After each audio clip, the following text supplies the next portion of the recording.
Every pregnancy needs utmost care and attention. But certain pregnancies need a little extra attention. An Rh negative mother carrying an Rh positive baby is at increased risk of complications.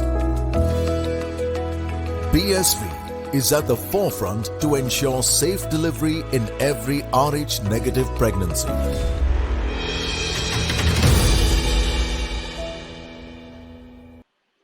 Hello and welcome to the preview of the next game, match number 7 between England and West Indies.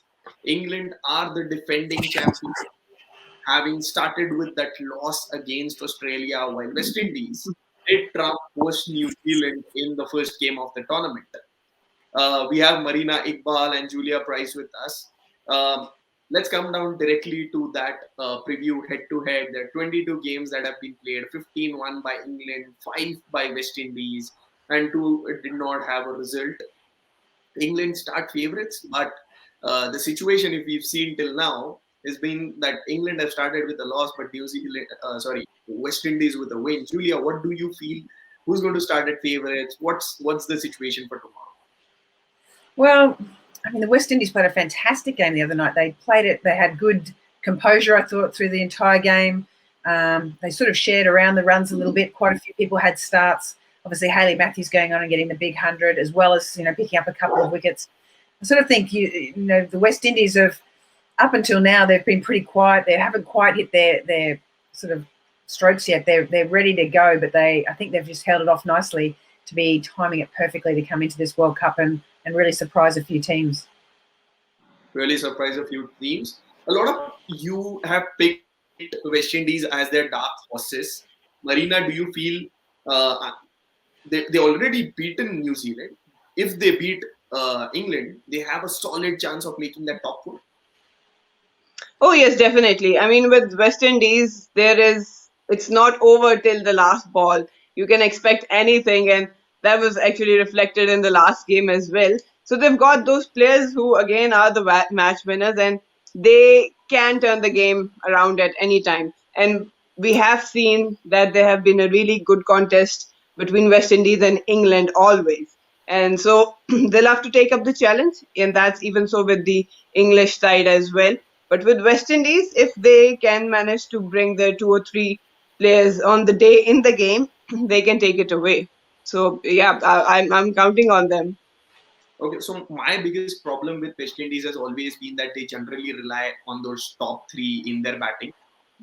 Doughton, Matthews and Taylor, and maybe Salman and Connell in their bowling lineup. And again, you've told the same thing. If those top 3 come, West Indies are kind of unbeatable, and they just are a totally different side. But what happens, again, we're talking about a team game. What do you feel if, for example, a Doughton or Matthews does not perform well at the top? Then where do you see West Indies line? Yeah, well, I think, obviously, Stefanie Taylor's a captain that leads from the front. I think she played really well the other day. Got out a little softly, I think, but at the same time, she got out for 30-odd.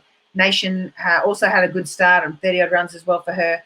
Shemaine Campbell, it was going all right as well. So I think they've started to get a little deeper in their order with the way that they're going about their batting.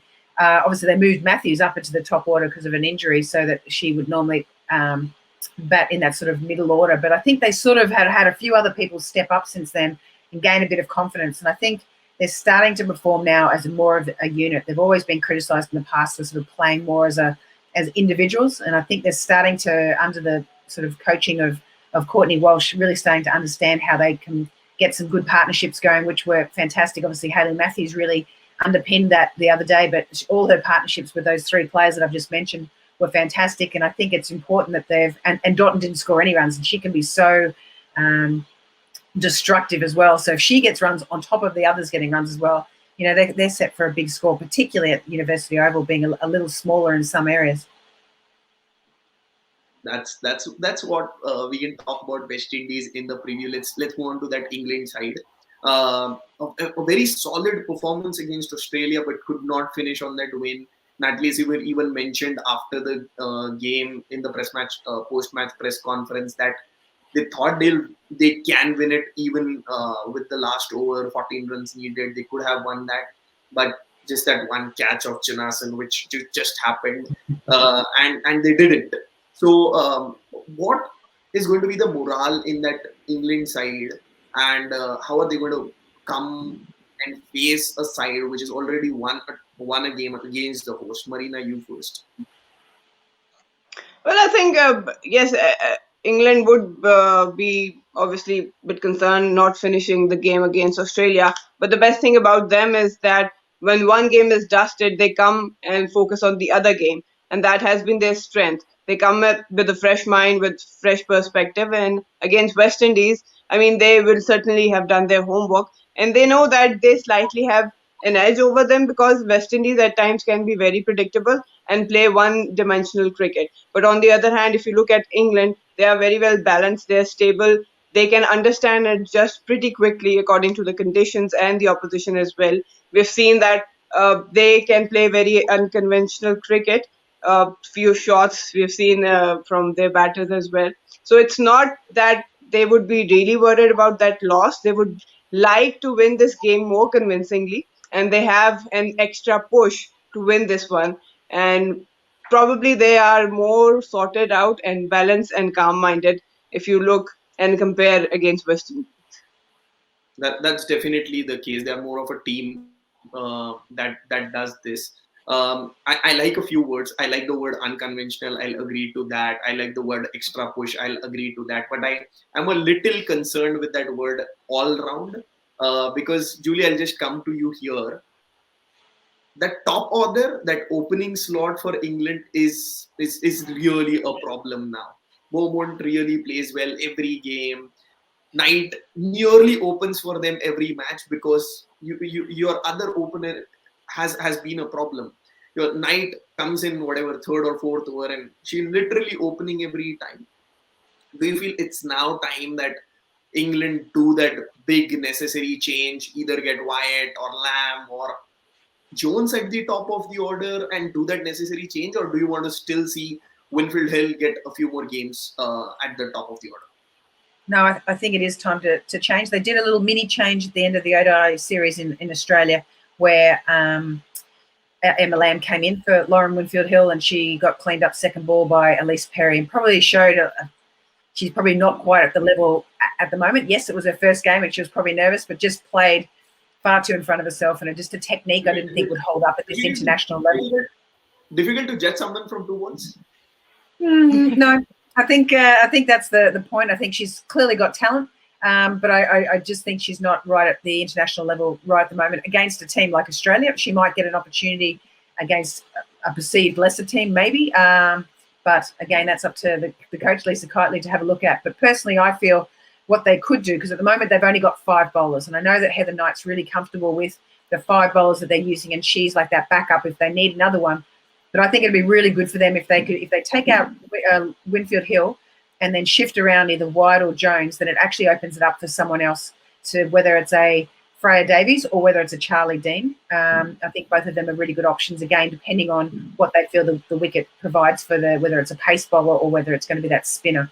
I like the Charlie Dean option because she is a little bit of an all-rounder. It does lengthen their batting order a little bit. And I nearly think I would possibly go at Danny Wyatt at the top of the order and give her a free license because we know how good she is in the T20 game when she opens, and she just hasn't been able to convert any of those scores in the middle order.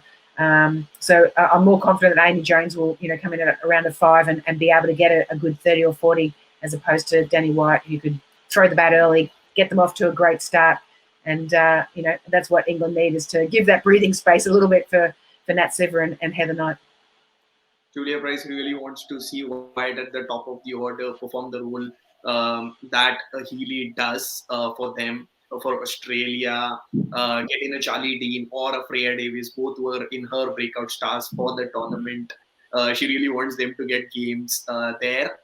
So that's what the England composition should be. Winfield Hill should finally be dropped, is what Julia Price says. But that's for tomorrow. Let's move on to that location, Dunedin. Both times Bangladesh played New Zealand and South Africa there.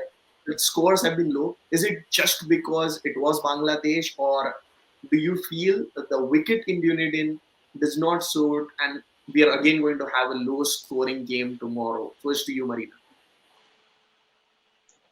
Well, I think it's a bit of a surface as well, but again, about how the execution is done. Uh, it also depends on the equation of big shots versus strike rotation.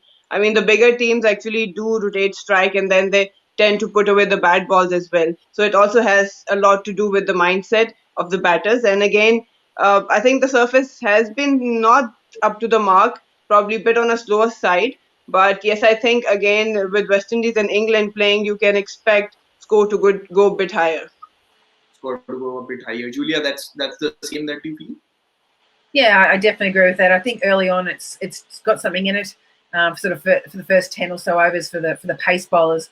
The grounds have all been redone, so it is a little slow across the ground. But at the same time, both of these teams like to hit a lot in the air, so that sort of takes out that issue there if it's traveling slow along the ground. The other thing is it's really cold in Dunedin, and there's a lot of dew on the ground, so it can get a little tricky down there. So, and that might be an advantage for England, used to the cold weather as opposed to the West Indies.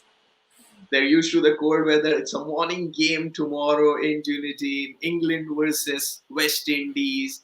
West Indies come from a win, England from a loss. Let's see what happens tomorrow when both the teams face each other in the only game tomorrow that starts early hours. I think so it's 11 o'clock New Zealand time. See you then for the pre-show between England and West Indies. Happy birthday, Marina. Thank you so much, Julia. Thanks. Means a lot.